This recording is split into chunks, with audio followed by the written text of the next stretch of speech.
Hello and welcome back to our channel. So today in this video we are going to discuss about how you can become a driver in Skip the Dish. So without wasting much of our time, let's get straight into the video. But first of all, please do subscribe to our channel and give us a thumbs up. So moving on, simply tap open a web browser of your preference and type in the URL www.couriers.skipthedish.com/application.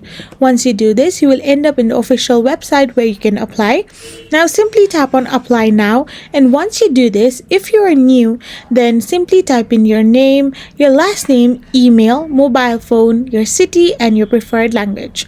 So once everything is done, you can select a contract language as well and then create an account, or if you have already an account, then simply tap on login here.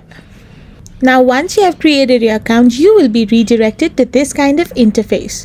So all you need to do is simply type in a password for your account, and once you have typed in the password, you need to reconfirm the password by typing it again. So hit the continue button once the passwords are done. So once you have hit the continue button, you will be redirected to this kind of interface. So now you need to set up a profile for your courier portal. Now you can successfully be a driver at Skip the Dishes. I hope this video was helpful, so don't forget to hit that subscribe button and do give us a thumbs up. Thank you for watching.